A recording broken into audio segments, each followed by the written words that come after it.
जय हिंद साथियों, आज हम बात करेंगे महत्वपूर्ण करंट अफेयर्स 2023 के प्रश्नों की, जो कि हमारी आगामी परीक्षाओं के लिए बहुत ही महत्वपूर्ण हो सकते हैं। तो चलिए शुरू करते हैं। पहला प्रश्न है, भारत दुनिया का तीसरा सबसे बड़ा स्टार्टअप इकोसिस्टम बन गया है। तीसरे नंबर पे पहुंच गया अब भारत।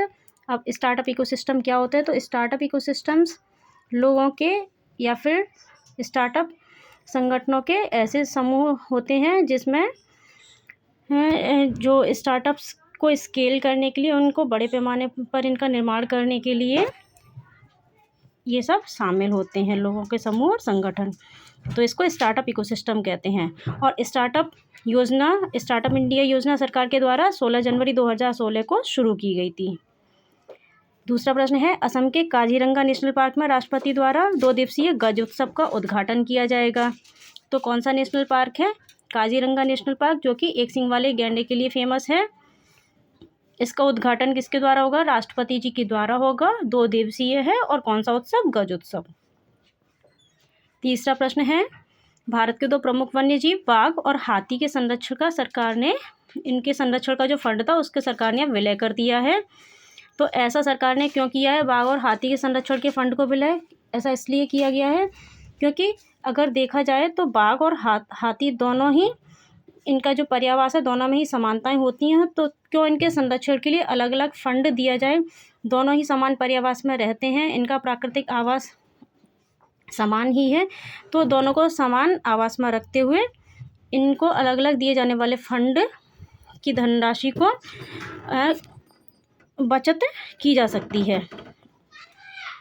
अब बाघ की बात करें तो बाघ के लिए सन 1973 में इंदिरा गांधी जी के द्वारा प्रोजेक्ट टाइगर शुरू किया गया था, जिसके अब 50 वर्ष पूरे हो चुके हैं। और सन 1992 में प्रोजेक्ट एलिफेंट को शुरू किया गया था हाथी के संरक्षण के लिए, जिसके अब 30 वर्ष पूरे हो चुके हैं। ऐसा पहली बार हुआ है कि इन दोनों की जनगणना जो है वो एक साथ कराई गई है। और बाघ जनगणना जो कि कर्नाटक के बांदीपुर में प्रोजेक्ट टाइगर शुरू किया गया था, तो कर्नाटक के मैसूर ज़िले में ही माननीय मोदी जी के द्वारा बाघ जनगणना को लॉन्च किया जाएगा। नई बाघ जनगणना जो हुई है उसको लॉन्च किया जाएगा। चौथा प्रश्न देख लेते हैं। चौथा प्रश्न है, टोटो भाषा एवं साहित्य के संरक्षण के लिए धनीराम टोटो को वर्ष 2023 का पद्मश्री पुरस्कार मिला है। तो टोटो क्या है? ये टोटो एक जनजाति है जो कि पश्चिमी बंगाल में पाई जाती है। और इनके संरक्षण के लिए किसको पुरस्कार मिला है? धनीराम टोटो को। अब बात करते हैं पद्म पुरस्कारों की। तो ये भारत के हाईएस्ट सिविलियन अवार्ड्स में से एक हैं। अब ये 3 कैटेगरी में दिए जाते हैं, पद्म विभूषण, पद्म भूषण और पद्मश्री।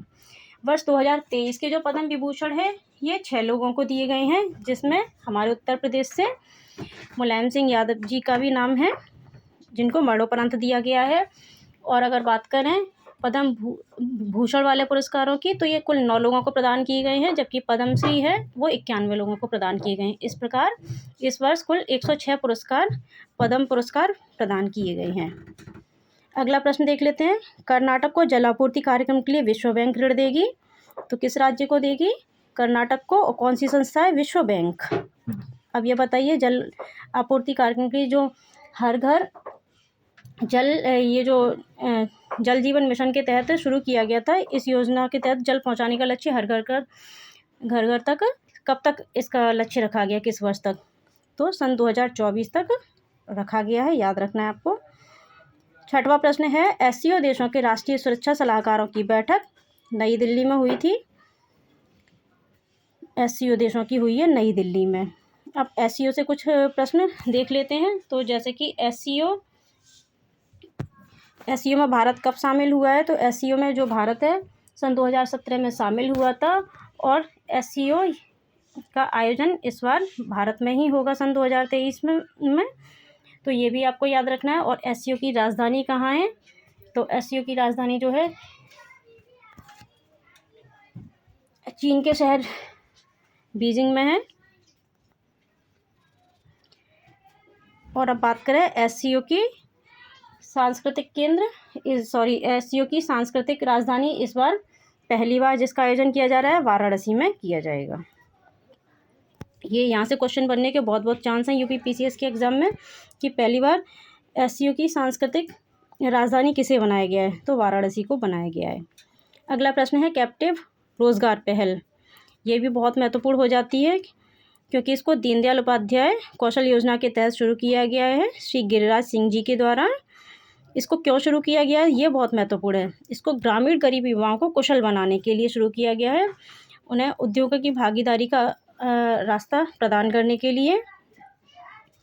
8वां प्रश्न है हमारा, भारत दुनिया का तीसरा सबसे बड़ा मछली उत्पादक देश बन गया है। तो सन 2019-20 में जो था वो भारत में मछली उत्पादन जो रहा था वो 142.9 लाख टन था, जबकि अब इसमें 14% की बढ़त देखी गई है और अब ये 162 लाख टन हो चुका है 2021-22 में। तो भारत मछली उत्पादन में कौन से स्थान पर पहुंच गया? तीसरे स्थान पर। और याद रखना स्टार्टअप इकोसिस्टम में भी भारत तीसरे स्थान पर है। अब बात करते हैं 9वें प्रश्न की।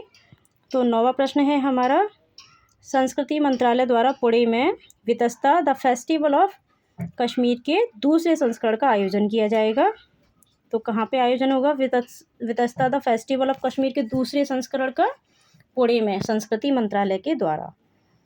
अगला प्रश्न है हमारा, भारत का global hub for green ship निर्माण लक्ष्य कब तक रखा गया है? तो इसे 2030 तक रखा गया है। ये प्रश्न इसलिए महत्वपूर्ण है क्योंकि सरकार ने कई सारे अपने पहल या प्रोजेक्ट लॉन्च कर लिए हैं जिसके लिए कुछ वर्षों को निर्धारित किया है।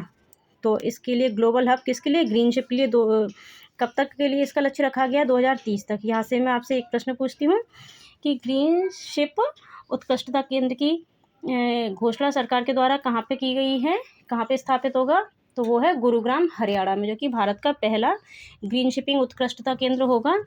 और अगर बात करें ऑनलाइन गेमिंग उत्कृष्टता केंद्र की, तो वो कहाँ स्थापित किया जाएगा भारत में सबसे पहला? तो वो है मेघालय के शिलांग में किया जाएगा।